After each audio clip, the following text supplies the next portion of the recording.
En Nouvelle-Jersey, Ray rentre d'un poste au quai. Son ex-femme, Mary, dépose leurs enfants chez lui pour que Ray puisse les surveiller pendant qu'elle rend visite à ses parents à Boston. Rachel dit bonjour à son père, mais Robbie l'ignore complètement. Plus tard, aux nouvelles, il parle de l'Ukraine plongée dans une obscurité quasi totale à cause d'étranges orages de foudre qui ont frappé le pays au milieu de la nuit. Apparemment, des impulsions électromagnétiques ont interrompu tous les courants électriques, ce qui a été suivi d'un tremblement de terre. Ray convainc Robbie de jouer au baseball, mais le garçon continue de l'appeler par son nom au lieu de papa et de répéter à quel point il déteste venir ici. Un Ray frustré finit par lancer la balle de baseball à travers une fenêtre, et Robbie retourne dans sa chambre. Rachel essaye de donner des conseils à son père, mais il décide de faire une sieste à la place. Quelques heures plus tard, Ray se réveille et découvre que Rachel a commandé de la nourriture pour se nourrir. Ray mange cette nourriture en appelant Robbie qui ne répond pas. Rachel révèle qu'il a pris la voiture de Ray et est parti. Un Ray désespéré quitte la maison pour confirmer que son garage est vide.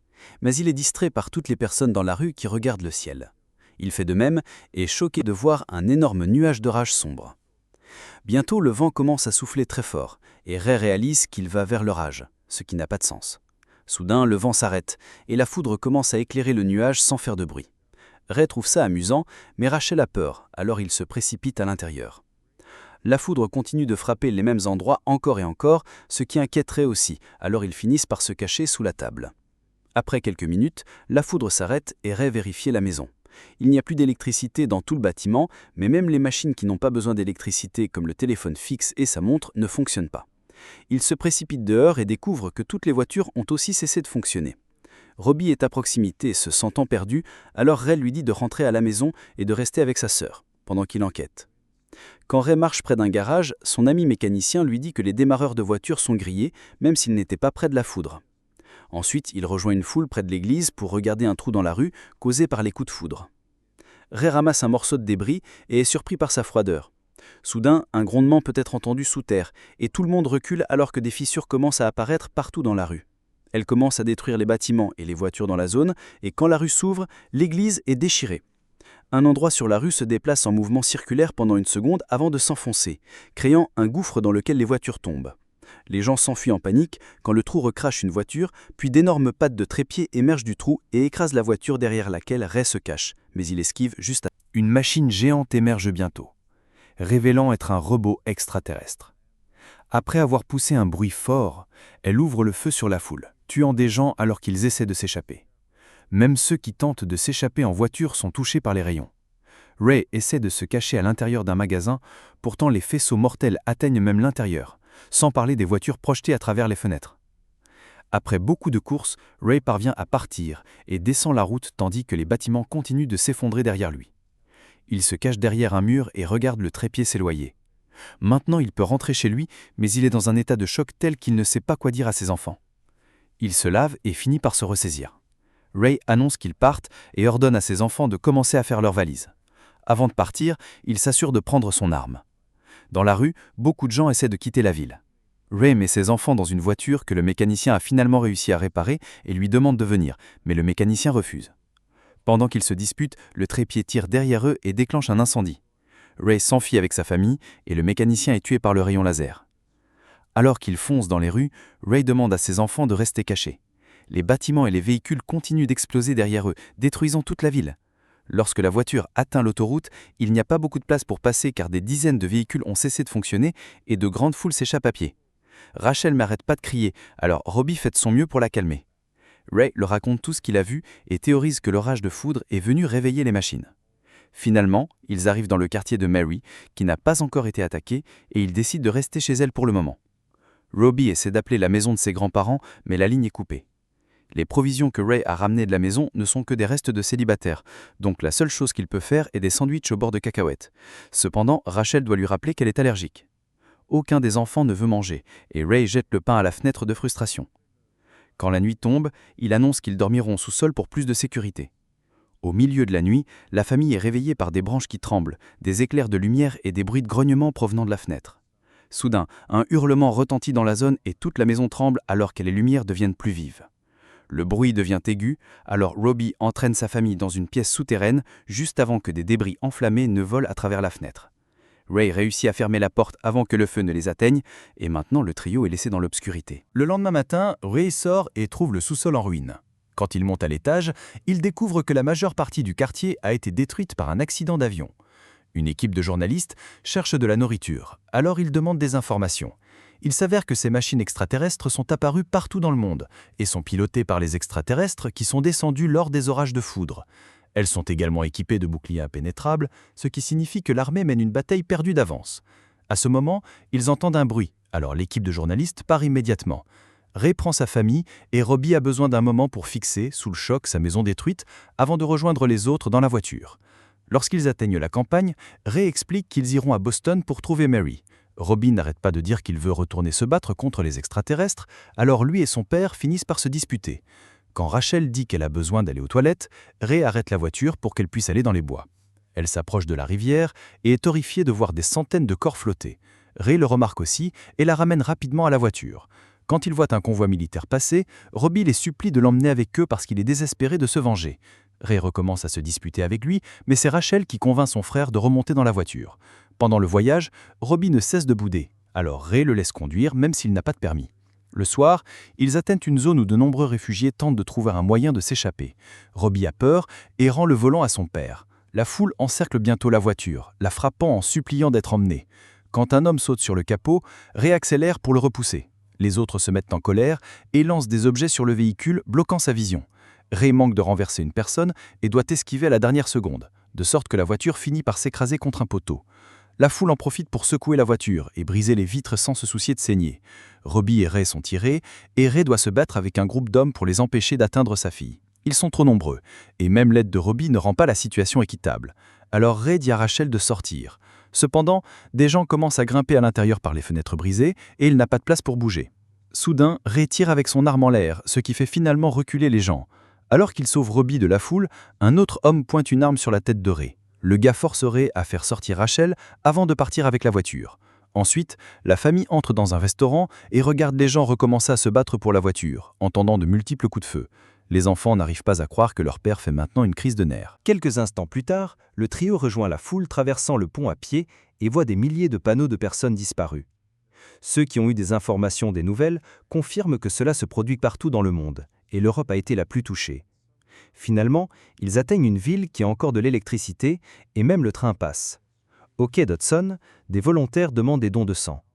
Ray est surpris de trouver une vieille amie dans la foule, mais est distrait quand il voit des oiseaux s'envoler.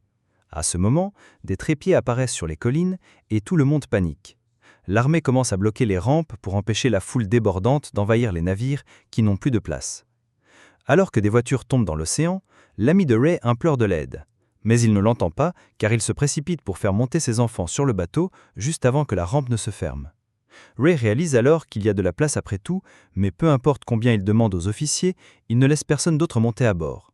Les gens sont si désespérés qu'ils essaient même de s'accrocher aux rampes et finissent par tomber lorsque le navire démarre. Robbie grimpe rapidement au sommet de la rampe de l'autre côté et aide les personnes qui s'accrochent encore. Soudain, un tourbillon apparaît dans l'eau et un trépied se lève devant eux. Il renverse l'un des ferries, faisant tomber des gens en voiture dans la mer. Un véhicule pousse la famille de Ray sous l'eau et ils peuvent voir des réfugiés piégés à l'intérieur, tandis que les autres navires sont également renversés. Ray et ses enfants atteignent la surface et commencent à nager aussi vite qu'ils le peuvent pour éviter les tentacules du trépied qui pêchent des gens hors de l'eau. Heureusement, la famille réussit à atteindre le rivage et ils regardent avec horreur comment les trépieds continuent de chasser les gens sur terre aussi. Le trio continue de courir et entre dans la forêt, où des morceaux de vêtements de personnes tombent du ciel. Ils rejoignent une foule qui descend la route, et Robbie commence à presser le pas quand ils voient un autre convoi militaire. Des avions survolent au-dessus d'eux alors qu'ils rejoignent le convoi pour combattre une bataille sur les collines. Ray doit poser Rachel et courir après Robbie pour l'empêcher de rejoindre la bataille. Des explosions retentissent partout dans la zone alors que Ray secoue Robbie pour lui faire entendre raison. Au même moment, un couple pense que Rachel est seule et l'emmène, alors Ray doit lâcher Robbie pour la poursuivre. Un Robbie déterminé court pour rejoindre le combat et Ray récupère Rachel. Mais il doit maintenant regarder les camions militaires descendre la colline en flammes. Les trépieds s'approchent maintenant de la ville, alors Ray et Rachel doivent courir et laisser Robbie derrière eux. Un homme nommé Harlon les voit et les invite à se cacher dans sa cave. Rachel est toujours sous le choc d'avoir perdu son frère et Ray essaie de la convaincre qu'ils le retrouveront plus tard. Alors pour l'instant, elle devrait dormir. Cependant, quand elle demande ses berceuses préférées, Ray n'en connaît aucune. Il chante une chanson au hasard, et après que Rachel s'endorme enfin, Il accepte un verre de Harlon, qui a perdu toute sa famille, mais a des provisions dans la cave qui pourraient leur durer un certain temps. Harlon réalise que si les machines étaient sous terre, cela signifie que les extraterrestres étaient là avant l'humanité et qu'ils les ont observés tout ce temps. Soudain, le bâtiment tremble et des débris tombent du plafond, créant un trou dans la cave. Harlon emmène Ray à la fenêtre et lui montre que les trépieds s'installent. Il révèle ensuite qu'il a laissé Ray se cacher avec lui parce qu'il espère qu'ils pourront combattre les trépieds ensemble. Parmi les débris et sur les murs, Ray trouve des vignes rouges mystérieuses. Puis Ray entend un bruit et fait cacher tout le monde juste avant qu'une tentacule de trépied n'entre dans la cave. Quand elle est distraite par un rat, Ray en profite pour se faufiler et retrouver Rachel. Il bouge chaque fois que la tentacule change de direction afin d'éviter d'être vu. Harlon se prépare à l'attaquer avec une hache, mais Ray fait des gestes pour le convaincre de ne pas le faire. Alors Harlon marche prudemment sous elle pour rejoindre Ray à la place. Malheureusement, il fait du bruit et attire l'attention du trépied, mais Ray trouve un miroir et il se cache rapidement derrière. La tentacule tombe dans le piège et manque de partir.